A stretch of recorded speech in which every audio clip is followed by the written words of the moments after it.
The fog that lay along Dragonstone's cliffs was a patient, strangling thing. It curled into salt-slick embrasures and crept like breath along the mouths of stone gargoyles, drowning their snarls in wool-white silence. Within the keep the air carried old ash and newer smoke, the tang of pitch burning slow in braziers set before a carved heart aflame. The wind worried the shutters and made a sound like a hound kept from its bone. Stannis Baratheon stood over the painted table and did not look at Aegon's old, stubborn coasts. He looked instead to the brazier where red coals smoldered and flung up a faint, steady heat that could not melt the cold in his chest. The bones of his hands were stark beneath the skin as he sat them on the table's edge. He worked his jaw and said nothing for a time.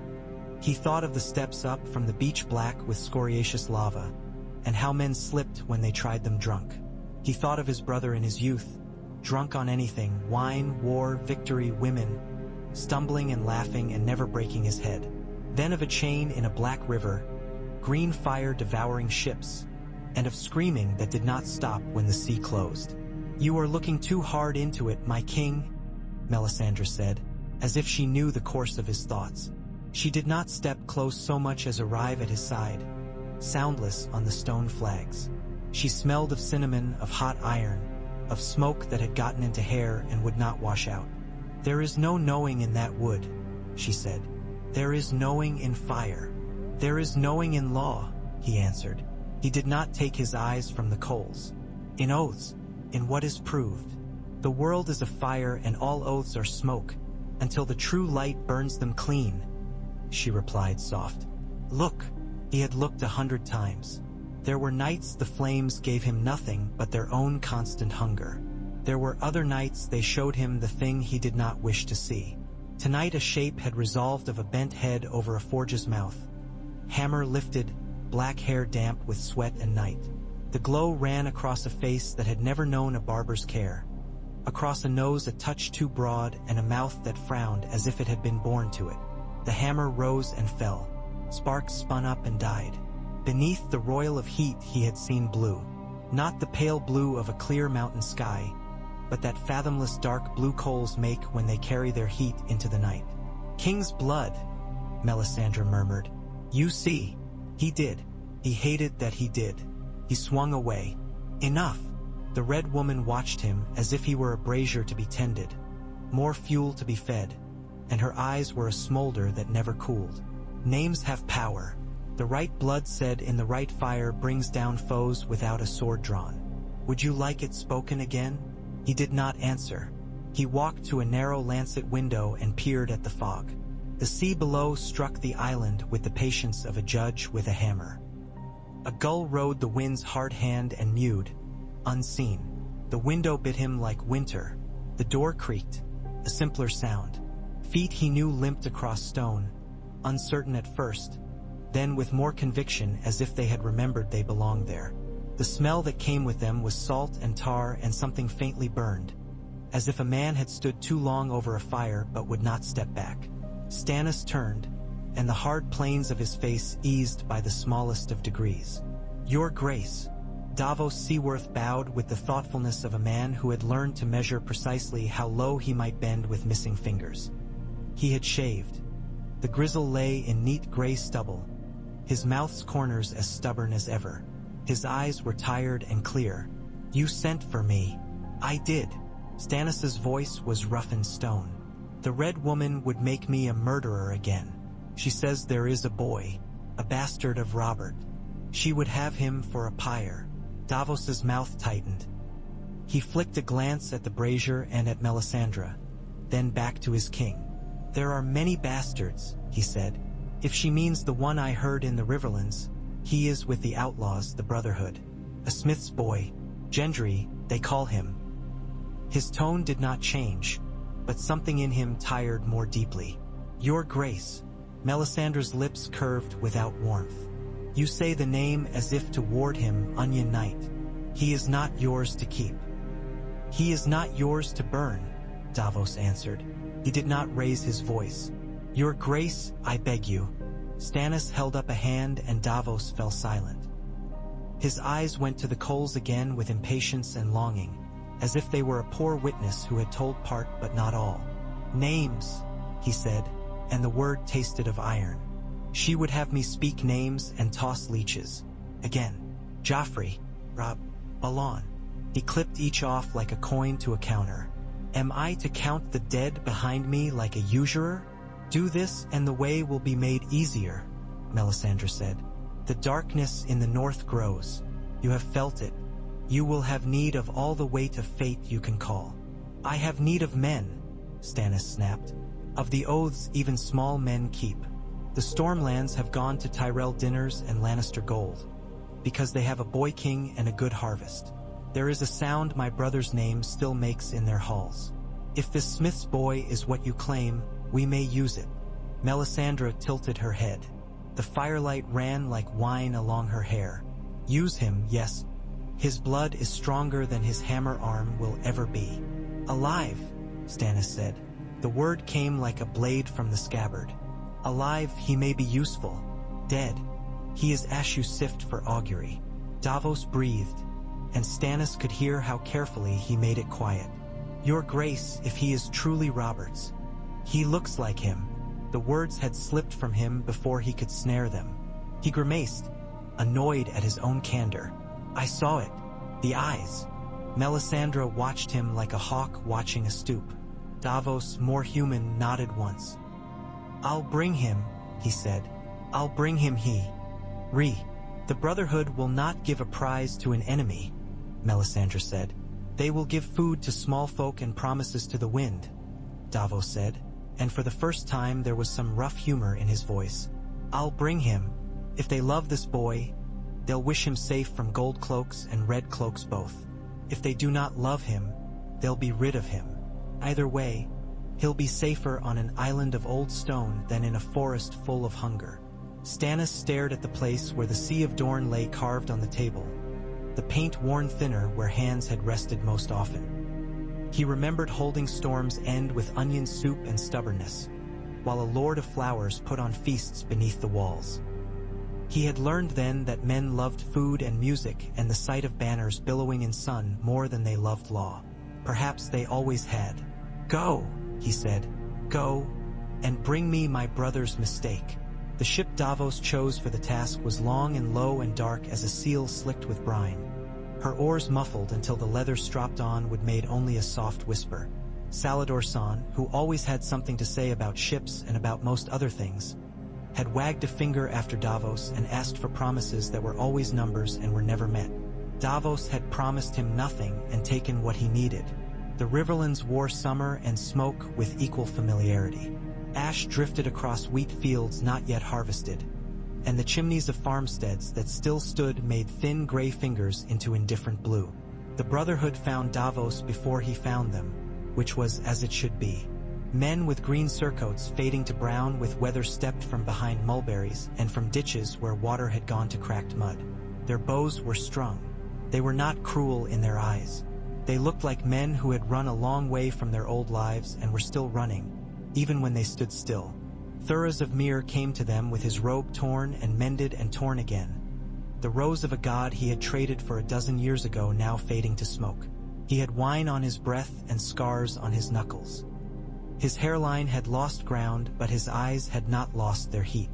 Beside him, under a thorn tree, Lord Beric Dondarrion sat his horse, one eye blind and white as weathered bone and the other a cool gray that belonged more in wind than in a man.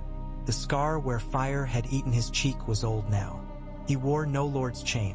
He wore patience like a coat. "Ser Davos," Beric said, and in his voice was the echo of an old hall, of a lord that had been.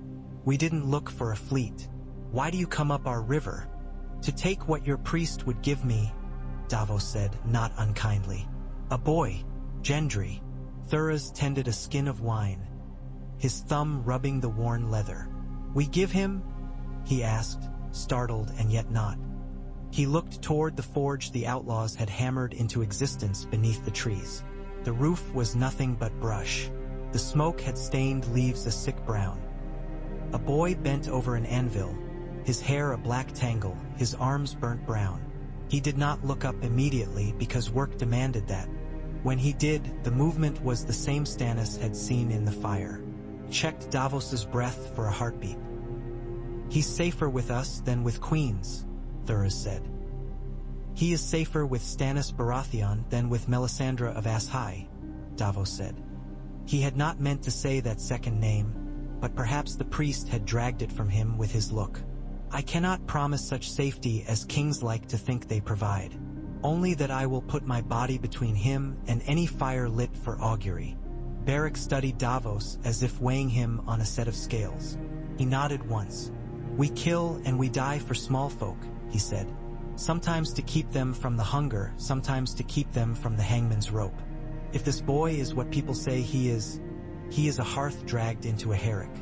Fire follows him without his asking. We would put out a dozen cinders and miss the blaze."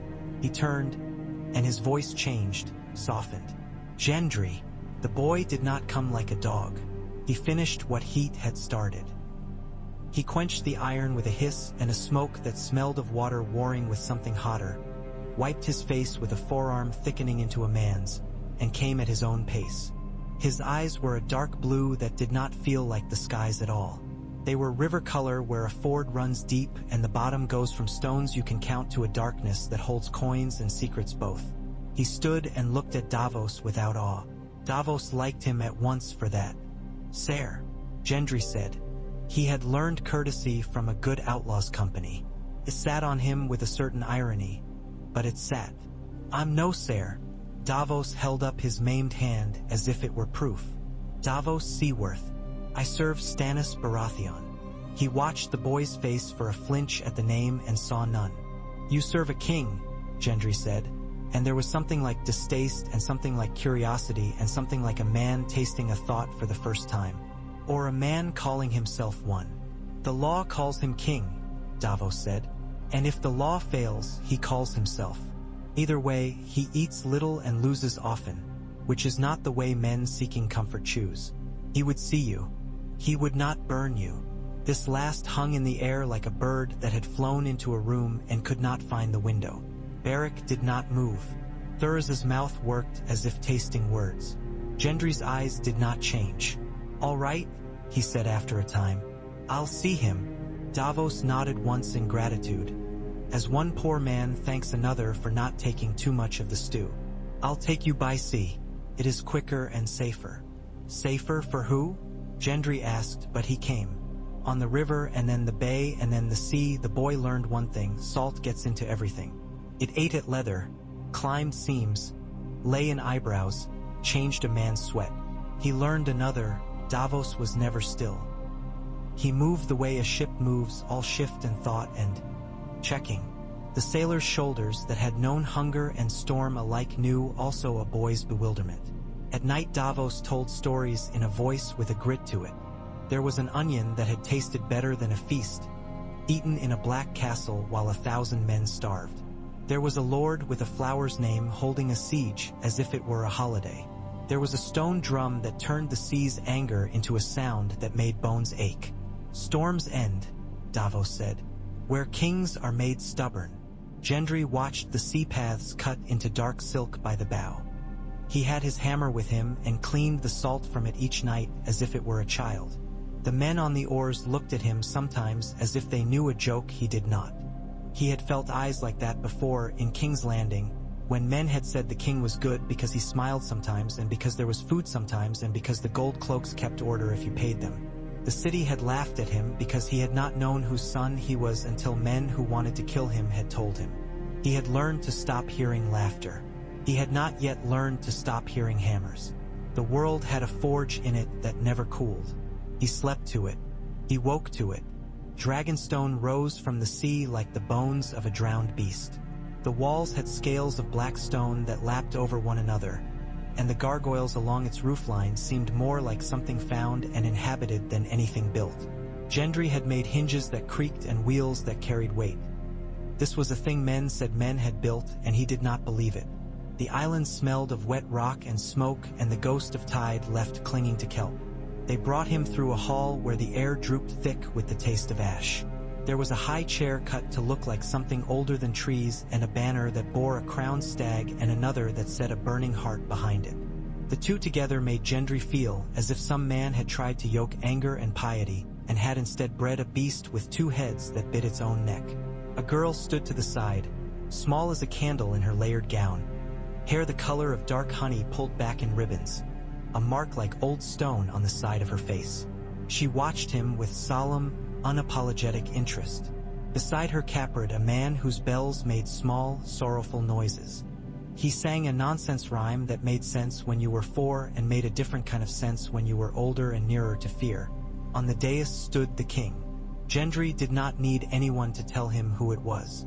He had seen men pretend to be kings in small ways, eating another ham first, taking another man's girl, keeping their boots on a table as if it were their right and not because their feet hurt. The man before him pretended nothing at all. He looked at the world as if it were a task set him, and the worst of it was that it had to be done at all. He was not handsome and had never been. He had a mouth that seemed built to make lines straighter and to erase excuses. The blue in his eyes was cold sea, not deep river. They did not match Gendry's, but they recognized something in them and were irritated by it. Davos bowed in the way of a man who cared more for the thing itself than for its dressing. Gendry bowed because Davos had told him how to do it and because he could not think of a reason not to. The bells of the Fool chimed once with what sounded like pity. "Gendry," Stannis said. He did not ask if that was the boy's name. He already knew it. "Your Grace," Gendry said. "You look like him." The king's eyes flicked and came back. "Robert." Gendry did not say he had been told that. In the face before him, there was none of the laughter that had driven him from one master and one bed of straw to another. There was something else, something that felt like the moment a bar of iron goes from red to white, when you must strike or waste your heat. "I was told so," he said, careful. Stannis nodded once, as if confirming his own measurement. "You have done harm to no man that I know of. You have done honest work that feeds a small, hungry portion of the world. Men will say you were born in sin. Men say all manner of things when they will not look at what is before them. I have need of you." Beside him the red woman shifted a little like a flame with a new draft of air. Gendry did not look at her. He had seen in the city those who made money look at those who did not. This woman looked as if she counted something no one else did and cheated because she could call her cheating by another name. "What would you have of me?" Gendry asked. "Your face," Stannis said. The words were harsh and honest. "Your blood, but not to burn. Your name. I will make it so that when you speak, men hear Robert whether they wish to or not. I will take from you the comfort of your unknown life and give you discomfort with meat and wine and the best iron. I will put on your shoulders what my brother threw upon the floor. Care for a land he won and would not husband." He lifted a hand. Rings caught the light and made a cold gleam. "I will make you what he should have made a son, if he had been a man who kept his oaths." Gendry did not understand half that was said. He understood the tone. He understood that his days would not be his own and his nights would be worse. He looked up at the banner with the stag and the heart and felt a tightening in his chest and did not know if it was fear or the memory of running toward something louder than hammers. He looked down at his hands, nicked and burned and strong. "Do I have a choice?" A hush fell harder than a curtain. The bells on the Fool gave a startled jangle. Davos's eyes went to the king's face quickly, as if to catch anything that might fall from it. Stannis's jaw moved once and then was still. He stared at the boy, and what sat in the stare was not anger. It was relief in some hard, old way. "You are no dog," Stannis said. "Yes, you have a choice. You can go back to your forge and the men who will sell you to gold cloaks if the price outstrips their shame. Or you can take the name I give and be hunted for it, followed for it, and die for it if you must. A man cannot vanquish the dark and sleep with warm feet. It is not in it." Gendry found that he could not look away, though the eyes that held him were not kind. He felt something creeping up through him that made his heart beat as if he had run. In the end, there was only the hammer and whether you put it down. He thought of the people who had laughed at him and then asked for a hinge stronger than he could make. He thought of men with gold cloaks and a boy's head in a satchel and years spent not knowing why his own face made some other men's eyes go ugly. He thought of the way no one ever asked a boy like him if he had a choice. "I'll take it," he said. "The name." Stannis's exhale did not become a smile. "Nothing so easy." He lifted his hand, and Maester Pylus, who had been standing very still as if to be forgotten, stepped forward with parchment and ink the color of wine gone brown. The king sat, and the muscles in his arm bunched as he put his name on the old, relentless words. He sealed them with wax and a ring that bit a stag into it. He stood and held the parchment up so everyone could see he was not ashamed of it. Then he did a thing that made Davos take a small breath as if he had been struck. He turned to the great cloth with the burning heart and the crowned stag, and with a hard, minimal nod he spoke to a squire. "Bring me the plain stag." The squire ran and brought a banner rolled with care. When he unfurled it, there was only the black stag on gold, crowned by law and not by fire. Melisandre's face did not change. She did not need it to. Gendry felt the taste of smoke in the back of his mouth and knew he would carry it all his life. "Gendry Baratheon," Stannis said. The name fitted in his throat as a sword fits a scabbard it had not been born to. "By my word asken, not one gods, nor seven, nor any I cannot see. By my word, and by the law that is older than we are. You are my brother's son. I name you such. Rise." He did. Something shifted behind him, silk over stone. The girl had moved closer. "Do you like stories?" she asked suddenly, in a voice as plain and earnest as bread. Her eyes were a softer blue than any he had seen in this hall. They held worry without bitterness. "I have a book about the Storm Kings. Way before the dragons came. They wore antlers the size of oars. They rode the storm instead of hiding from it." "Shireen," Celis Florence said, disapproval drawn tight around her like a sash. But Shireen did not start. She looked at Gendry as if she would hand him a secret she had been keeping from adults. He found himself answering, "I don't read very well." "I can read it to you," she said, and he did not know why the words put heat up under his ribs, only that they did. After the hall emptied, after Celis had shown a mouth like a purse that would never open and Melisandre had tilted her head the way a cat does when it cuts a small animal's throat in its mind and strolls on, after the fool had sung a half-song about crabs that live in men's chests and light fires there, Davos found Gendry in the long forge built along the sea-facing wall. The sound there pleased him. Men had put fire against stone for so long that the island itself seemed to have learned how to hold it without complaint. "You did well," Davos said. He was not a man for praise, so when he gave it, it had weight to it. "Did I?" Gendry had pulled on a leather apron as if it were proof against a world strike. "There are words on a paper. I have a name that angry men will come for. I have a face I cannot put away. I don't feel bigger for it." "You won't," Davos said. His tone was almost gentle. "You'll feel smaller at first. Your sea gets bounded by shores you didn't choose. You'll see them and call them home because if you do not, you will drown." He rested his maimed hand on iron gone dull with salt. "The king will ask you to go to the Stormlands, to show yourself to men who loved Robert because he gave them meat and music and free reign, and because he looked like a stag come down from a hill. You'll need to be something else, a hammer that does not lie." Gendry scrubbed an arm across his brow and left a clean streak there, making the boy that was left in his face more visible for a heartbeat. "I know hammers," he said. "They take and they give both." The Red Woman came to him that same night. She did not ask for him to walk with her to the brazier. She expected it, and it happened. He did not like the way her eyes weighed. He had wondered all day if there could be fire that did not burn. When she put the leech to his skin and it swelled with his blood, and then she flung it into the flame naming kings, he found out there could not. It stung. It seemed suddenly ridiculous that a small sting could topple kings. But then it seemed ridiculous to be a king at all. "That is all?" he asked, when the third leech curled on itself and popped like a seed in heat. "For tonight," she said. "The rest is waiting. The rest is a patience mortals never learn." "I'm not a king," he said, and could not tell if he meant it as relief or an oath. She looked at him as if he were tinder that had not yet learned the lesson that fire will come for everything that can burn. "No," she said.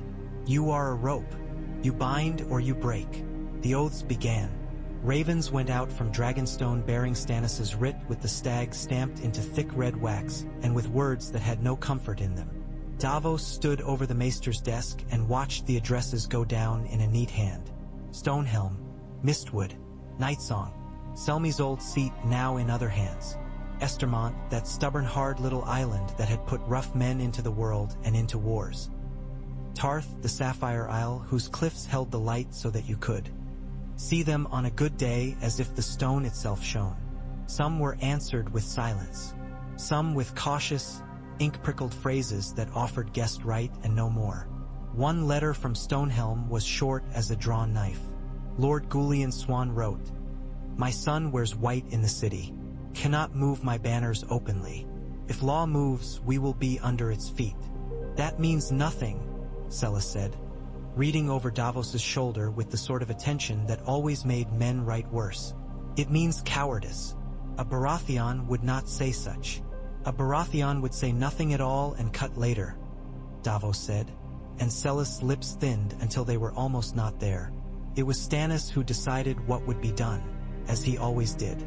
"We will show them," he said. "Not words. The boy himself. Bring him to Tarth, to Mistwood, to Stonehelm if the Lord will let us into his hall to eat and be seen. We go by night and we use what sea our island gives us. Son will bear us and he will be paid in the coin he values most, promises scratched upon a ledger. That is the coin he has always taken." Davos took Gendry to the Sapphire Isle first.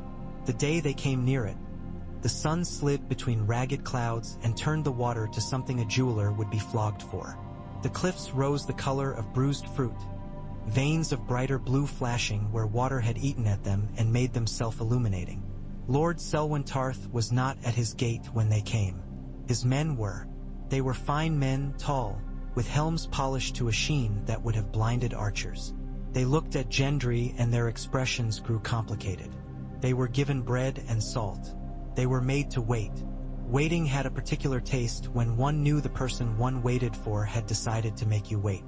Gendry stood with his hands behind his back because Davos had told him that made folk see you as something made and not something coming out of the rain. He looked at a tapestry on a wall as if it were a shield hung for inspection. A woman rode a blue horse on it and held a spear with a pennant that bent to the wind. She was too fine-boned to ride like that, and yet she did. The Stitcher had loved her. Lord Selwyn came when the tide had turned. His beard was streaked white and the skin at his throat remembered the sun. His eyes went to Gendry and he stopped in mid-stride, struck not by fear, not by awe, but by a memory that had never let him go. He let out a breath as if a weight had left him, and then he put it back on as a man will. "King's blood," he said, not bothering to trouble the word, "Your Grace." He bowed enough to Davos to acknowledge him. "Why is he in my hall?" "Because you love fairer things than most men," Davos said. "And because you will know a face and tell me the truth about what it will do to your people. This is Gendry Baratheon." Selwyn Tarth came nearer and looked at the boy's chin as if it were a piece of a blade that once had cut him and now lay dull and old. "Baratheon," he repeated. "There are enough men who would be fat on that. Are you hungry for it?" Gendry considered. He thought of a kitchen boy he had known in King's Landing with grease on his fingers and a laugh that told you he wasn't worried about tomorrow's food. "I am hungry for a thing I cannot name and cannot hammer into shape," he said, and Selwyn's mouth pulled, not unkindly. "Good," he said. "If you hunger for the right thing, the wrong one's taste of ash." He made a small gesture with his hand and retainers in blue livery faded back as if rain had ended. "If the law is as Stannis says, I owe fealty to the stag that returns to Storm's End. I owe a man's honesty before that. Mace Tyrell's grain has kept my small folk in meat these last moons. Your name would take that away and give them what?" He looked to Davos, as if the smuggler could smuggle the answer up from under his cloak. "This," Davos said, and he did not reach for the parchment first. He reached for the boy's arm and drew him forward. "A face that will make men follow. A hammer that does not splinter when it strikes. A king who uses what law gives and does not pretend it gives him what he wants." A promise that when winter presses so hard the blue stone makes ice of its own light, no one will be fed for burning a man. Selwyn's gaze slid to Gendry and pinned him. "Do you swear that?" he asked. "On your father's name." "I don't know my father's name," Gendry said, silence like falling snow. Selwyn's breath came out in a short cloud. He bowed, and it was not a deep bow, and it was enough. "Then on your own. I will send you men. Not enough to start a feast. Enough to stop a famine." He turned and lifted a hand high. Blue banners stirred. A single horn blew a note that was not martial and not mournful, something in between. A sound you blew when a thing you had waited for and half dreaded had finally put its foot to the shore. Mistwood was a different matter. The woods there grew so thick the sun had to think hard about whether it wanted to come in at all. Lady Lara Mertens received them in a hall that smelled of cedar and beeswax and caution, and she sat with a child at her breast as if to remind them that any oath they took from her would have to step around the legs of reality. "You bring me a boy and a paper," she said.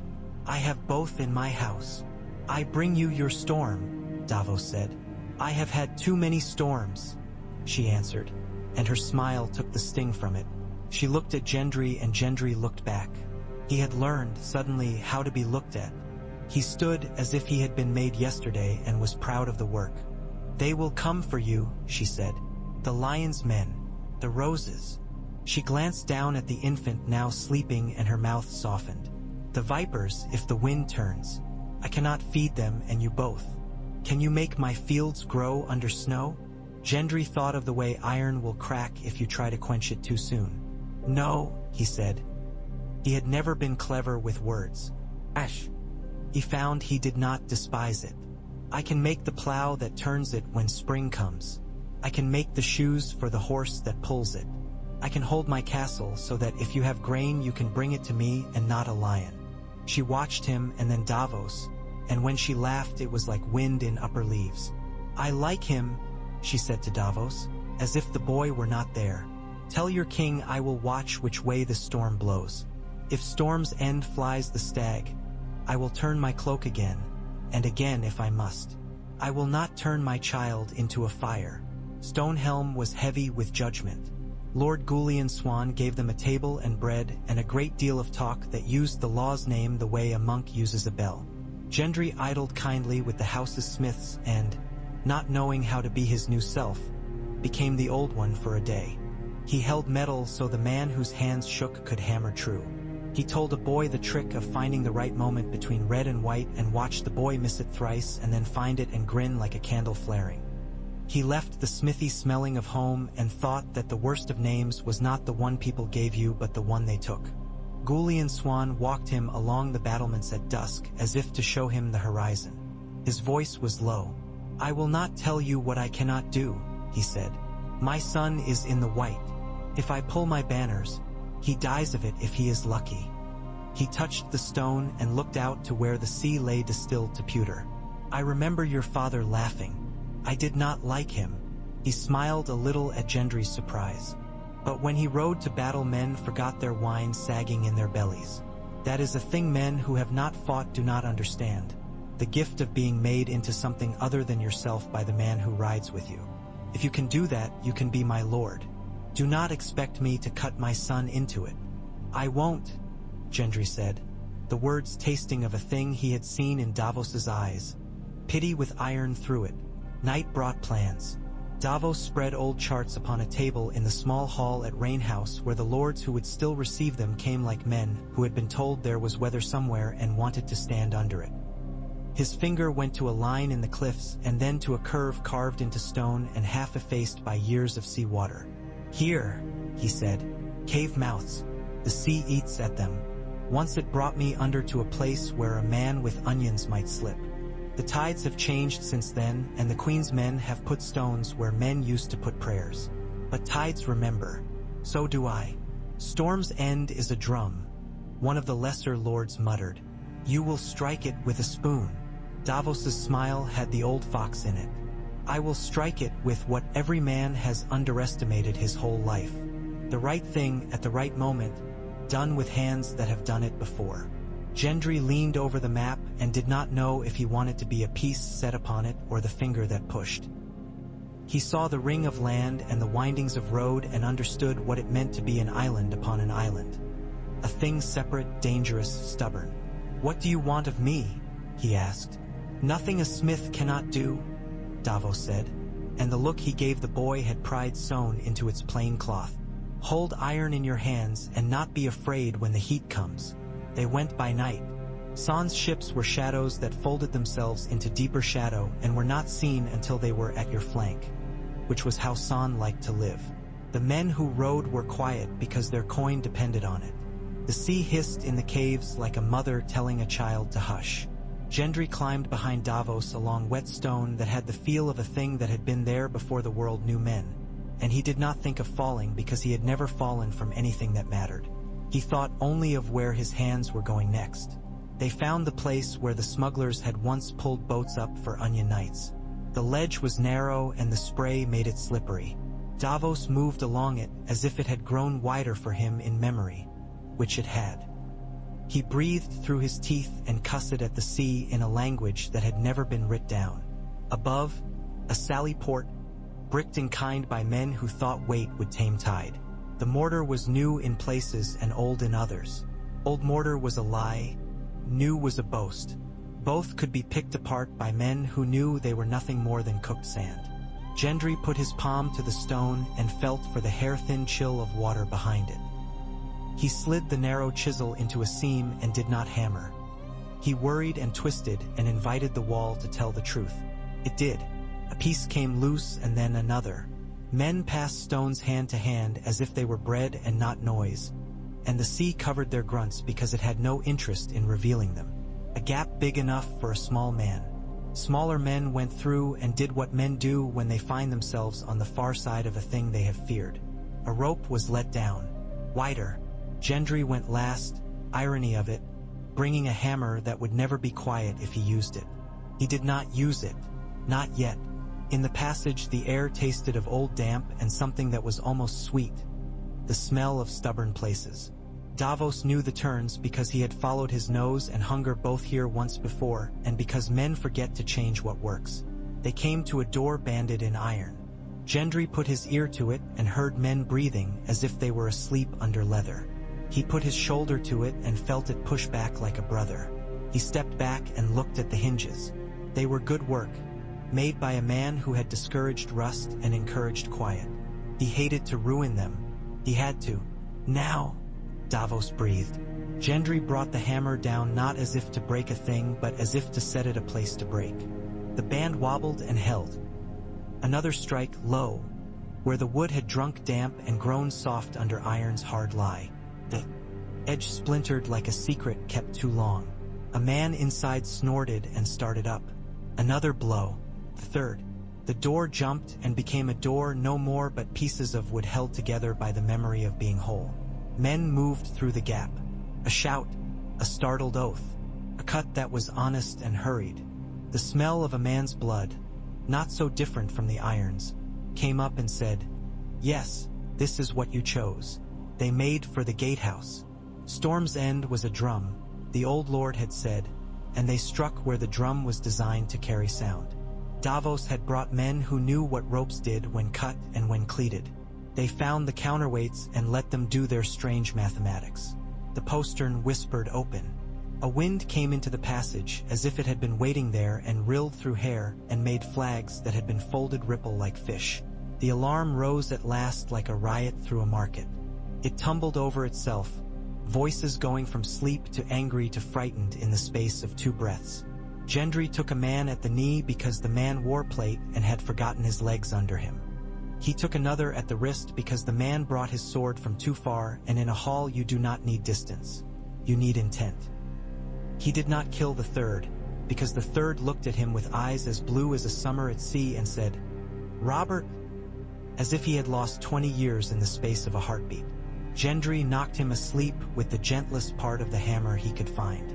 He did not stop to see if the man would wake and hate him. A horn blew on the ramparts. A deep, ancient sound that had been passed from hand to hand through men who had forgotten the lips that had first taught it. The keep swarmed the way a hive swarms when it thinks it has been attacked by smoke. In another man that sound would have worked like wine under the tongue.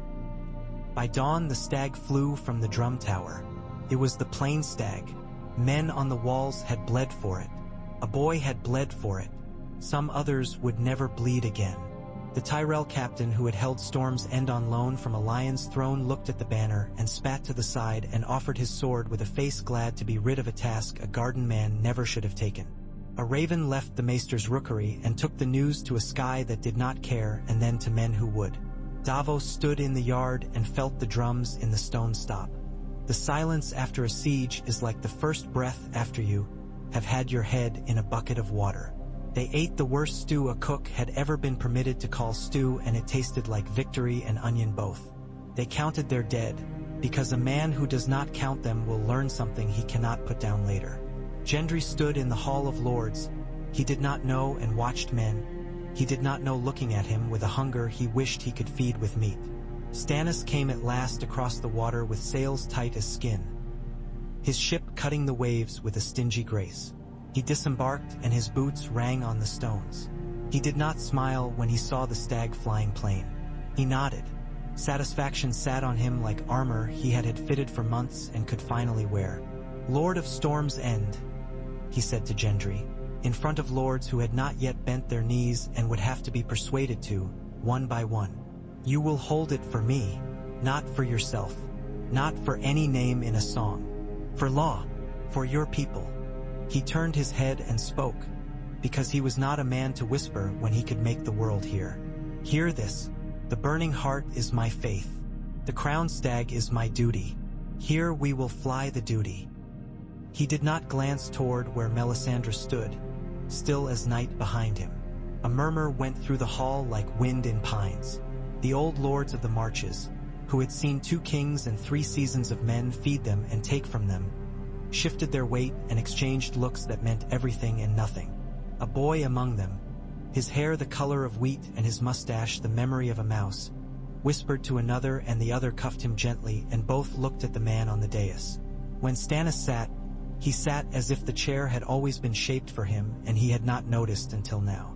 After, when the first oaths had been spoken and the last had been deferred and the sun was going down behind cliffs that had learned to drink light and not laugh at it, Shireen walked with Gendry along the battlements. A gull had left white on a parapet, and she looked scandalized and then amused by it. "There is a picture," she said suddenly, as she often did, "of a stag with 2 heads, one with a crown and one with a fire. I do not like it. It looks as if the stag is very tired. When you take them off and leave only one there, it looks like it might run. Did you ever see a stag run? I saw one once on Estermont that they tried to catch with Yes. It went down into the sea and swam. I didn't know they could do that. It made me cry and then laugh." She stared at the water. "Would you ever go in? Into the sea?" Gendry asked. He thought of Davos's hands on Whetstone. He had already gone in. "Yes." She nodded, satisfied by something that had nothing to do with the sea.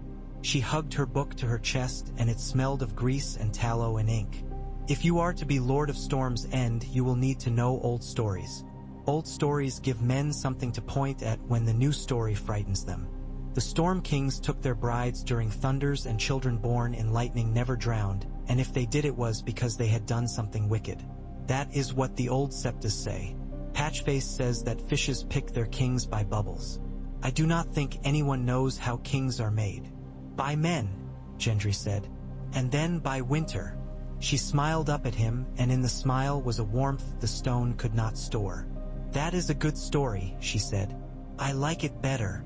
There were days after that when Gendry held court because someone had to hear that a man's pig had been taken, and that the man who had taken it had done it because his child was hungry. There were days he stood on the wall and counted sails that were too far off to tell their colors. There were nights he went to the forge because men will always need the thing they trust best in their hands when they are frightened, even if they are lords and cannot admit it. He made a hammer whose balance pleased him with a prickle at the base of his skull. He made a dozen nails for a gate no one would notice unless they failed. He made horseshoes, and he wrote, slowly on wax tablets, practice lines. Gendry Baratheon, Lord of Storm's End. The letters looked like anything written by a hand that had spent its life at hard work looks. Sturdy, unlovely, tenacious. Letters came with ravens. Some broke their wings on winter air and did not make it. Some came through with their feet bound in twine and their messages like bones held together by string. Lord Tarth sent 50 men, hard and blue and proud of it. Lady Merton sent food when she could and apologies when she could not. And the apologies tasted like bread that had been kept too long and then warmed by a careful fire. Still better than hunger. Lord Swan sent nothing and everything. He sent a message that if the Lion's men came with siege and ladders, a rider would go out from his gate at night with something for a hungry army. He could not call it what it was. He could only call it nothing. The Tyrells sent their best general and their worst kindness. Lord Randall Tarley put men into the Rainwood and onto the roads and into the lanes that led to farms where he could confiscate grain with a pen and a stamp. They took the measure of Storm's End and found it not wanting. They sat down to wait in the way garden men wait. With patience disguised as leisure, with banners that looked like flowers and moved like serpents. When they had their camp set, they sent a letter full of compliments. It spoke of wisdom and reconciliation and the way good men might share a table while boys put aside quarrels their elders had thought important at the time and now found ridiculous. It offered Shireen a place at court where she would learn the proper games to play. It also offered, in a postscript without ornament, to hang Gendry from the gate if the king would bring him down to it. Stannis read the letter at the long table in Storm's End that had been sanded and resanded until old scars were ghosts in the grain. He grunted. "They would prefer me safe and my claim curtailed by gratitude," he said. "They will receive neither." He pushed the letter toward Davos and Davos read it and grinned without humor. "We will not waste men breaking a siege that is not hungry yet," Stannis went on. "We will make it hungry." Gendry saw a particular light come into the Onion Knight's eyes then. Men who have lived through long lean winters recognize another and greet it as an old hateful acquaintance. Davos did not fight with pikes or with swords of fine fold. He fought with math and the memory of where Defile lay, and with a map that was so in his head, he did not need to unroll it. He sent men who were good at night with small fires concealed in ox skulls. He sent men who were good at smiles to talk to men who sat at toll gates and had grown plump there. He sent letters in small hands and have want of grammar, not to lords but to brewers and to bakers and to leaders of men who sold ropes. Ropes, why ropes? Because siege engines are nothing but wood and rope. Cut one and the other fails. At Storm's End, Gendry learned to be patient by watching Stannis, who was patient like a fisherman who believes he deserves no fish and must make himself earn every one. He walked the walls and spoke little. He went to Shireen's chamber and listened to her read, which was the strangest thing Gendry had yet seen. A man who could give orders to 100 swords sitting still while a child told him about the first storm that had broken the arms of men too proud to bend. He did not take off his gloves. He held the arm of his chair as if the wood had tried to run and he had stopped it. When he did speak, it was to ask Shireen why kings had so many names and whether any of them had done good with all of them. Shireen thought on it with seriousness and decided that good had been done by men with the fewest names. "Brandon Builder," she said. "During God's grief, they are like hammer blows. The ones with many names are like rings on a rich lady. Pretty, but you can't do anything in them." The siege tightened. Storm's End did not starve. Stannis had sent ahead and brought in what he could, and he had long practice at turning silence into soup. Men grew short-tempered and then fell into a rhythm that felt like work. Watches split and spread. Repairs done to a wall that did not need them because Ama and must do something with his hands or go mad. Gendry set the forge going and every sound of it was like breath into lungs. He struck iron and it answered him, and the men who stood by while he did it found their own breathing settle. He made arrowheads and he made spikes and he made a small nail a boy could use to mend the chair his mother sat upon to dry her hair. The boy brought him a crab he had pulled from the rock and Gendry took it and ate it and thought of Patchface's song. There were skirmishes. 12 men at a time meeting where a path turned and one side had the light and the other had their feet under them. Gendry went out on 2 and came back with blood on his hammer and a headache so deep He had to sit a long time in the shadow of the inner wall and listen to the sea until it knocked the pain down. He did not tell Shireen. He did not want her to make the sound in her nose she made when something hurt and she did not know what to do with it. A raven came one late dusk with feathers that had seen snow and wings that had fought against it. It went to Melisandre's shoulder first, and then to Stannis's wrist, and it did not peck at his gloved fingers. The message it carried smelled of cold so deeply the wax had stiffened beyond what a man's thumb could soften. Stannis read it. He stood. He looked at the wall. He closed his eyes. When he opened them, a different winter sat in them. "The wall," he said softly, in a voice that the stone heard. "The darkness is not just a word the Red Woman uses to sell men on hard choices. The wall." Davos did not curse, for once. He looked at the king's face as if to make sure he had seen correctly. "Your Grace," he said. "I go," Stannis said. "I am not a man to be pulled by prophecy like a horse led by an apple on a stick. I go because duty turns me by the shoulder and says, 'This way.' If the north falls, the south is a feast set on a table with no legs." He turned to Gendry and his mouth moved, and it was still too hard for anything like gentleness to come through it. But what was there was a respect so fierce it was almost an apology. "You hold this for me. You hold the Stormlands. The lords will bend when they see that I left a man behind and not a boy." Gendry felt the world choose for him, and he led it. He had thought he would follow the man he had chosen as a king wherever he went. Now he found that he believed more deeply in holding than in following. He nodded once. "Go," he said. "I'll keep it warm for you." Shireen came to him that night with the Book of the Storm Kings and with a little pin she had made from a square nail. It had a stag on the head of it that was no bigger than a fly and a crown you could only see if you put it in the light and turned it. "We should make a new banner," she said, serious as rain. "Not the stag without the heart, as if we are saying goodbye to it. A stag with the heart inside him where it belongs. Not on the flag. In the story." He understood her and he did not. He took the pin and he held it and found that his hand shook a little and he shrugged as if to shake it off. "I'll keep your father's place," he said, and found he meant not only the stone seat beneath the carved deer, but something wider. "I'll keep your fires." When Stannis went, he went as a man goes to a day he has prepared for all his life and dreaded. He left Melisandre behind him for a time because she said the night was not ready for her there yet. He left Celis because a queen in the Stormlands gave weight to a word. He left half the men at the walls and half of those who would have gone, offended and loyal. He took the plain stag. He did not take the burning heart. He did not look back from the ship because he was not the sort of man who allowed himself that. Winter turned itself in its sleep above the Stormlands.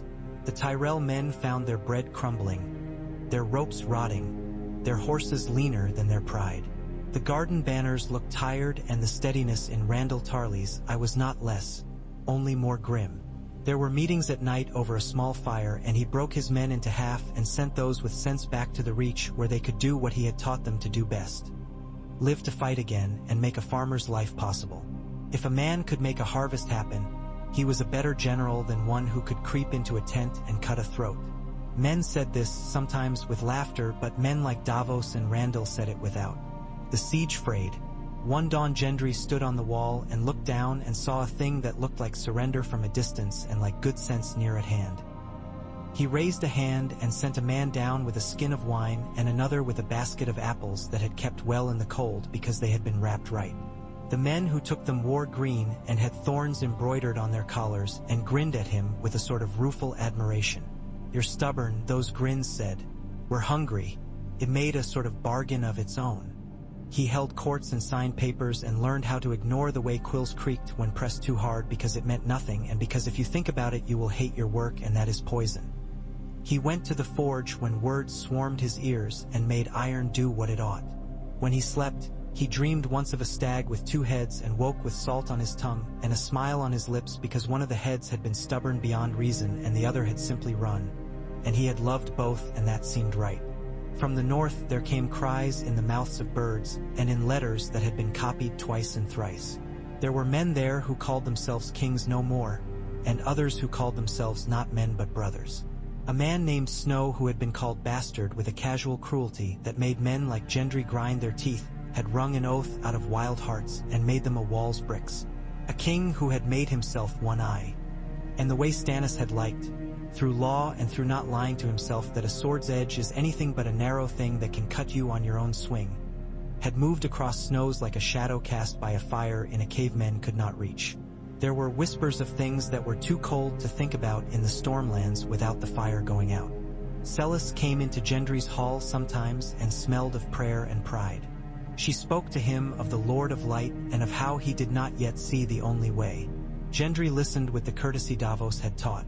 Let a person finish so that you can say you treated them as you wish to be treated. And he looked toward Melisandre when Celis had gone. The Red Woman watched him as one might watch the point of a sword, to see whether it would come for you next. "You are stubborn," she said to him once, and her tone did not put contempt on the word. "I am." He wiped his hands on a cloth and left a long black mark there. "You said I was a rope. I suppose that means I stay in place when pulled and do not snap." "It means you will fray," she said.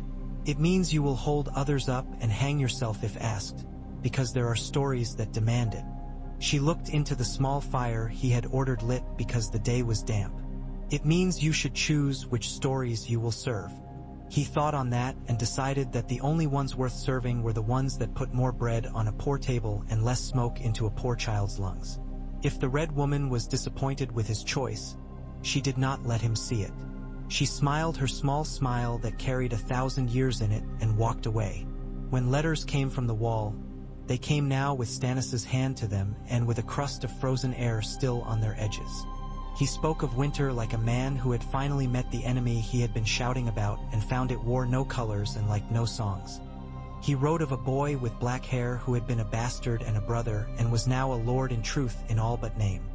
He spoke of fires in the snow that did not warm a man's hands, and of enemies that had to be cut twice to be reminded what cutting was. In one letter he wrote a single line that made Gendry grip the table until the old wood creaked.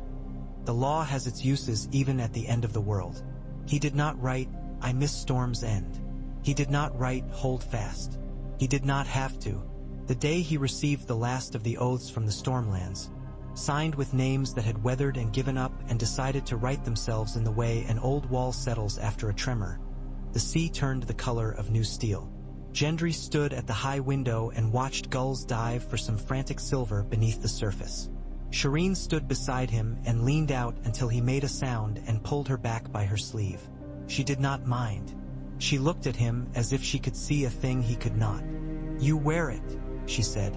"The house, like a coat. It fits you better now. Does it?"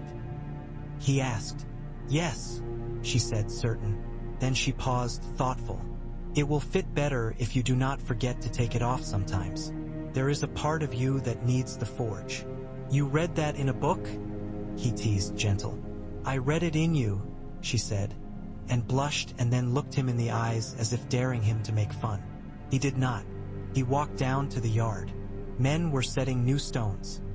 He lifted one with them, not because the stone cared. Stones are indifferent to such gestures, but because men do. He felt the weight in his hands and the grit bite his palms, and he met eyes that were grateful, a little embarrassed. After, he went to the forge and lit it and waited for the right glow. He set a piece of iron upon the anvil and raised his hammer. He remembered his first day under the roof of the Brotherhood's makeshift smithy, the way the smoke had stained leaves and the way Lord Beric had seen him as a boy made accident and opportunity both. He thought of the Red Woman and her leeches and how small the pains are that men will accept instead of the great ones they must finally bear. He thought of Stannis Baratheon standing at the painted table and choosing not to burn what he could. He brought the hammer down. The sound was good. It rang in the bones of the keep, and men looked up and smiled because a thing that needed doing was being done, and therefore the world continued. He did not know if Stannis would return from the north. He did not know if the houses he had bound to the stag would stay through 3 harvests' hunger, or whether they would go as men always have gone, to where music plays and meat smokes and there is a king who laughs. He did not know if the boy beyond the wall who had made men who hated each other stand in a line would be cut down by a thing so cold it made fire cry, or whether he would do a thing that would make old songs seem pale. He did not know if his own name would endure any longer than the iron he made when the sea air began to bite. He knew there were men to be fed and a wall to be held, and that sometimes law must be made by the man who keeps it when others lay it down. He raised his hammer again. Night came with a salt wind. In the hall, a new banner hung, plain gold with a black stag crowned. In the light of tallow candles the crown gleamed without flame.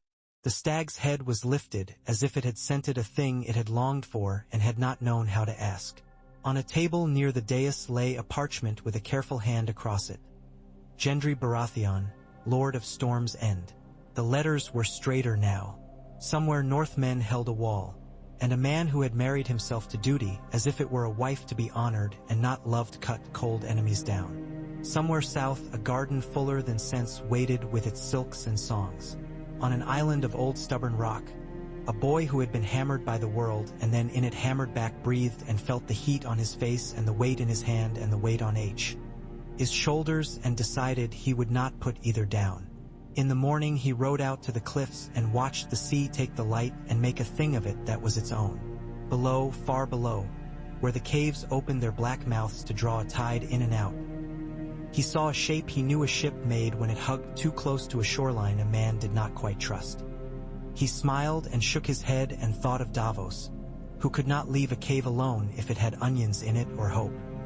He turned back toward the keep with its drum walls and its steady, stubborn heart. He thought of the time ahead and did not quail. A united house is not a banner. It is the work it takes to keep a fire trimmed and banked. It is the decision to send men to fields instead of to songs. It is the capacity to wear a name and not be worn by it. Gendry Baratheon rode beneath a sky that had been a hammer and was now an anvil, and felt in himself the line between the two. He was his father's face made into something his father had not been. He was his uncle's law tempered by a mercy he had not known how to call mercy. He was the Stormlands' measured breath. He was, as the old saying goes, the storm and the shelter at once. He did not know if that would be enough.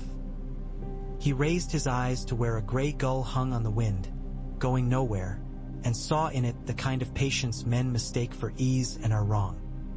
He turned his horse, and the stag stitched in black on gold over the gate stirred and lifted as the sea sent up a single praise of foam against the rock, and he rode in.